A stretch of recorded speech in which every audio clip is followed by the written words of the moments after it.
What's going on, guys? Long time no see. I apologize for that. I promise we'll start to get more of these videos out there, but without further ado, let's get into another film breakdown. I talked about this on Locked On Pistons just a few days ago. The Pistons, for the majority of this year and the majority of last year, a lot of times, especially with Jalen Duren, they've operated within a drop defense. He's played a lot of drop, and this is something that he struggled with. Obviously, we know about his struggles as a defender, but over the last few games, you've started to see them blitz a lot more in the pick and roll, and you're starting to see them play a little bit more aggressive in the pick and roll. And I do think this is a good adjustment by JB, and I think I'm interested to see how it plays out long term. Now, they did start to do this, you'll see in these clips, around the end of December as Paul Reed was playing more minutes, and he was really causing havoc with them. You'll see in some of these clips. But I want to start off with some clips where it includes Jalen Duren, and just show you guys what I'm talking about here. So this is a game against the Charlotte Hornets. You're going to see, I forget who this point guard's name is, but my apologies. He's going to come off this pick and roll. They're going to ice the screen, which means he's going to guard the screen and force him baseline or force him to the sideline. So that's Wendell Moore Jr. right here. Usually, Duren would be dropped back a little bit, but Duren's going to come up and play pretty aggressive. Look how high he comes up. He's active with his hands. He's going to come up and get active with his hands. And what this does, when you are in drop coverage, it forces you to really think a lot. You have to process quickly. You have to understand angles. How far back should I be dropped? When do I come up and contain the ball handler? How far do I need to get back to take away the lob, take away the bounce pass? It requires a lot of thinking, and you've seen Duren struggle at that, giving up the lob, maybe giving up an easy layup or a floater. Like, it just hasn't gone as well. When you do this, it really takes a lot of the thinking out of it for Jalen Duren. You're just asking him to be aggressive at the point of attack, or not the point of attack, but be aggressive at the level of the screen, blitz some screens, use your hands, be active, and allow your weak side defenders to try to cause havoc. And as you'll see here, you're going to see them get active with their hands, and they're going to deflect the ball, they're going to get a steal up. Again, this allows Duren to be a little bit more active, try to use his athleticism a little bit more, and try to use his hands to impact the game defensively rather than just sitting back and trusting him in drop coverage. So the next play here you're going to see, look at him. Before the play even gets going, you're going to see him before Seth Curry even gets around the screen, you're seeing him getting ready to run out there. He's instantly sprinting. Meeting Curry on the other side of the screen, now Curry has to pick the ball up. He's in a tough situation here. Now, he ends up getting a bounce pass out of this, but you're slowing down the offense. You're slowing things down. You're forcing them to kind of panic a little bit. And now you get Curry bounce passing this to the corner, and now you get your weak side defenders to try to cause some havoc and force a steal versus scrambling offense. And what ends up happening here, they force a steal, and they get out in transition. This all starts with them trapping and getting aggressive in the pick and roll against Curry at the top of the key there or on the right wing, and allows Duren to use his hands to try, to be an impact defender. So I really like this. Now I want to move on to some other clips here. They really showcase, you see Duren finishes off with a dunk here. What I really want to showcase is how this especially works when you have Ausar Thompson on the floor, which I think we talked about it last year, and we've talked about even some this year. When Ausar Thompson's on the floor at Jalen Duren, he really masks a lot of the defensive issues with this team. And it especially is interesting when you play this type of defensive coverage. Now, this time you're going to see it with Isaiah Stewart on the floor, but it's the same concept. You're going to see the Minnesota Timberwolves. They're going to run a pick and roll here. You're going to watch Stu come up and get aggressive. Watch him come up and get aggressive immediately.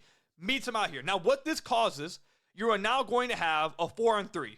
Randall's going to roll, and you got 3 Piston defenders versus 1, 2, 3 Minnesota Timberwolves spot-up shooters and a guy with the ball rolled into the rim and Julius Randle. However, when you do this, you're basically saying you want these two guys, Stu and Cade, to get active with their hands. You want their big man to get active with his hands, put his hands up, try to take away bounce passes, try to force a steal, force him to pick the ball up.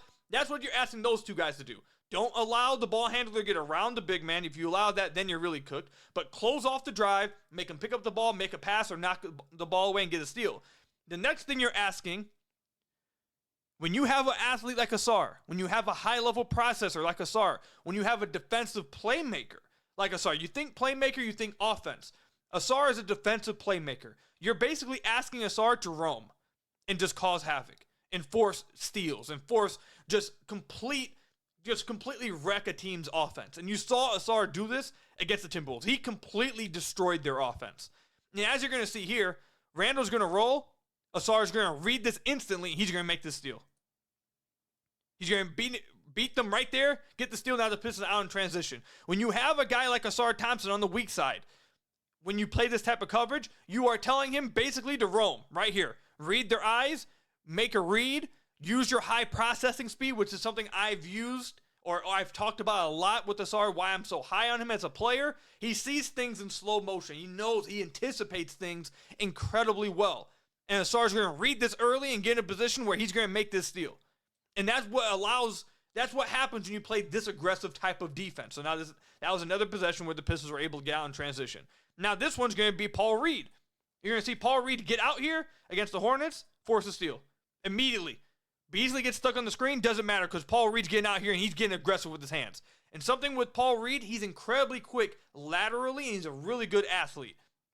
He gets out here, meets them high, immediately gets the steal, uses his hands. Now the Pistons get out on fast break. They get themselves an easy transition bucket. All of this is coming from them playing aggressive and meeting the ball handler in the pick and roll at the level or straight up blitzing ball handlers and asking their weak side defenders to either make a play or ask their big man to make a play with their hands. Here you're going to see the same thing in a game against the Los Angeles Lakers. Paul Reed's coming up. The play kind of starts rather late. But you're going to see they're going to do a screen with Anthony Davis. Paul Reed's all the way up here, past the three-point line, meeting him up here. Takes it away. Cade's kind of slow, so he comes back. Paul Reed's going to try to recover. Watch what Paul Reed does here. He gets back and forces the knock away. Now the Pistons out in transition. This all stems from Paul Reed meeting them out there, making the ball handler hesitate, pick the ball up, and then Paul Reed, great energy, gets back quick and uses his hands, active with his hands. Even when he's not seeing the ball, he uses his hands to make a knockaway here and create some havoc within the defense. I mean, that's just a fantastic play from Paul Reed. Fantastic play from Paul Reed. All coming from them playing aggressively in the pick and roll. And here's another play. I believe this is the last one here. You're going to see the exact same thing. You're going to see them try to do a DHO pick and roll kind of thing. You're going to see Paul Reed is just going to blitz Austin Reeves here. And again, when you play this type of defense, you are openly saying we are going to be 4 and 3 in the backside. We are trusting our big man to make a play, to use their hands, get a steal or force them to pick the ball up, and now you recover again. So now the ball handler is out of it. Or 2, you are trusting one of your weak side defenders, most notably Ausar Thompson, when he's on the floor, to be a roamer and make plays. And as you're going to see here, you're going to see Paul Reed just make a play with his hands. I mean, look at this. I mean, and then you got a fast break dunk. All of this is stemming from the Pistons starting to not just sit back in a drop. They're starting to be more aggressive with their pick and roll coverage, and I'm especially interested to see how it continues to look with Jalen Duren, because I do think that's an interesting way to go about trying to make him more of an impactful defender, make him, have better games defensively to where he's not having to sit and drop and understand angles and think and process and anticipate all the time. That takes a really high-level big man to be able to pull those things off.